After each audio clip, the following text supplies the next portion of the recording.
पहला दिन का इतना सुंदर आवाज भगवान दिल बड़ा आ जबकि विधाई गाँव नहीं के ना लोकगीत के बाकी खूब सुंदर आवाज तार भगवान दिल बड़ा करे के बना के रखे के बा झुके वाला जो अभी संस्कार बा एक करे के बरकरार रखे के बा जो ना डाली पर फल लगेला उहे डाली झुके ले तो तारा पर फल लागल बा तबे तू झुकत रह आ ना जाना डाली पर फल लगा रहला वो सही तर नहीं रहला। तो भगवान से कामना करो खूब आगे बढ़ो बलेश्वर बाबा के कृपा तारा को बन रहे। बाबू खाना खाया एक बार प्रेम से बोली बाबा बलेश्वर नाथ की धीरू बाबा की किया गोइल सामा जय गुरु भैया किया गोइल सामा अरे लगे मन भामा साल भर में सबसे महीना हटे पामा कि घूमी घूमी बाटल जाई घूमी घूमी बाटल जाई पर जा बाबा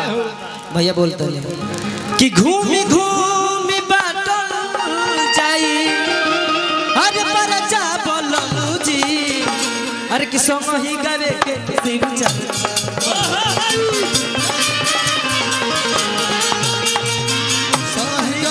शिव चर्चा बोलम जी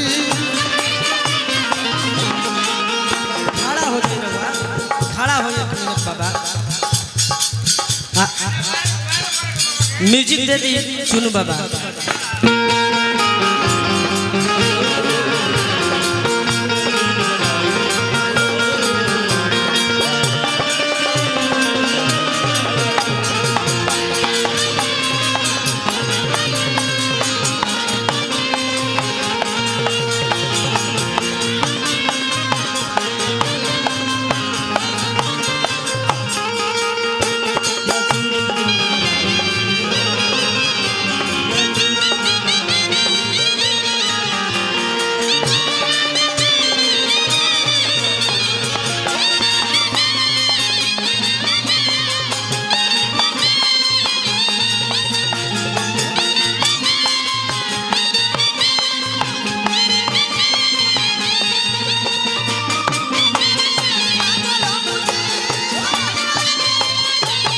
और का इतना पावन महीना साल भर में सबसे सुंदर महीना एमे सूखल पेड़ हरियरिया जाला ना ओ भाई बाबा के रम भक्ति में सभे रम जाला केहू गाजा मारेला धुआं उड़ा देला केहू भांग खा के दौड़ेला ऐसे कहे के बा भोला के भक्ति में थकी ना शरीरिया अच्छा बुझ गए बता जाइए भोला के भक्ति में थकी ना शरीरिया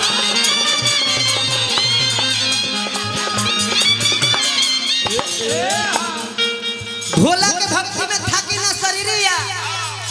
बोल बम बोल कटी जाई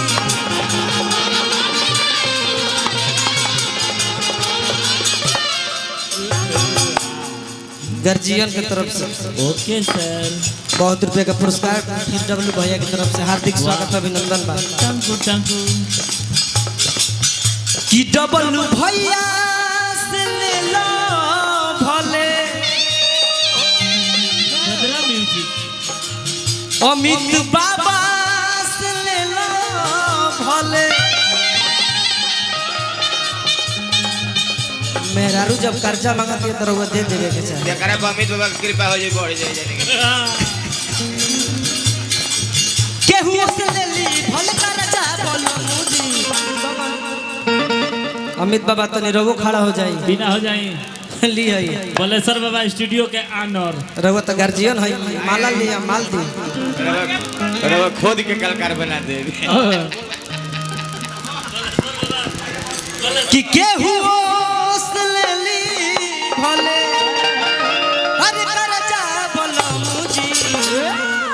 अरे कि संग ही गावे के शिव